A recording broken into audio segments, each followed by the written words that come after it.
Let's talk about what's holding you back from sustainable weight loss. Coach Ybarra here, lost over 130 pounds and kept it off for the past 10 years. The first thing you're gonna think of, make sure it says it right, it's hard work. That's what I need. It's gonna make it so that I can make the progress that I'm looking for. But hard work isn't necessarily holding you back. You know what typically is? It's your environment. Are you set up for success? This time of year, we're getting into February. Everyone has that initial motivation to lose weight in the new year.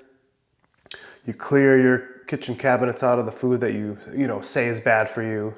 You get to the gym a few times a week, and then it starts to trail off. You start to change some of those positive habits. You start to slide back to what you've done in the past.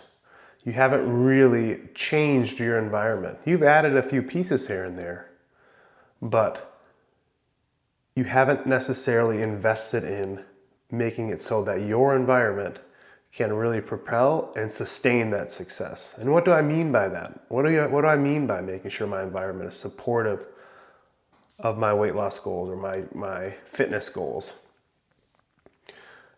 How well are you prepared for bringing your meals to the office? Do you have quality food containers? When you go grocery shopping, do you have a list, or are you just kind of going with what you think you might want to eat? Do you have a crock pot? Do you have some of those really easy devices that are going to help you in making your meal planning simple for you?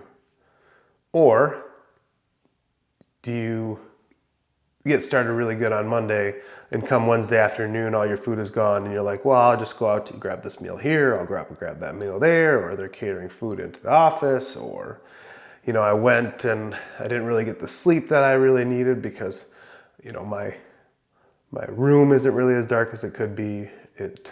There are some things that you can do to make positive improvements in your environment that help you sustain that weight loss. What you're starting to see or have probably seen for the last few years are these walking pads, and that's a great low-cost investment to getting movement throughout the day. That means that you might have to get up a little bit earlier, but if you put it in your room and it's small enough, or another spare room in your house, in a basement somewhere, you can get quite a few steps in the morning, and the same in the evening. You can kind of utilize what you have the capacity for in your environment to make that change. You don't have to drag yourself to the gym and use these cardio machines that they have there. You can just focus on steps. A step tracker. Does that support your environment? Do you have one? They're inexpensive on Amazon. Like I mentioned earlier, food containers. Those are really key things. A slow cooker crock pot. It is very simple to just put some meat in a crock pot along with some great seasoning. Set it. A few hours later, you've got meals for a week. Same thing goes with a rice cooker. Really relatively inexpensive kitchen appliances that really can make your food and your meals consistent. When I say your environment, do you set it up so that you have 3 or 4 protein sources that you really enjoy? Various flavors for the week, and 3 or 4 different type of carb sources. Then you can mix and match.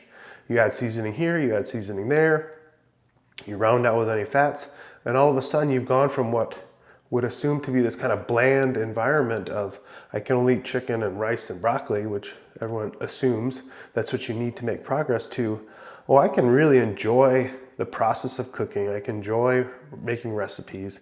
I can have these different options and then just rotate them throughout the week. I think for me as a family man, I think that's really been a key thing, is having 3 or 4 different types of prepared meat so that our family can eat together. We can all eat, quality protein sources, high, fiber or calorie support, nutrient supportive carbohydrates, and then rounding out with some fats here and there, and then really make it so that progress can be sustainable. So if you haven't gone or committed to the environment piece, look at ways to improve your environment. I think from a personal level, who is in your social circle that is benefiting your environment? Is it You might have to say no to some things, and that's okay. You're just not placing yourself in an environment where you might not be setting yourself up for that success.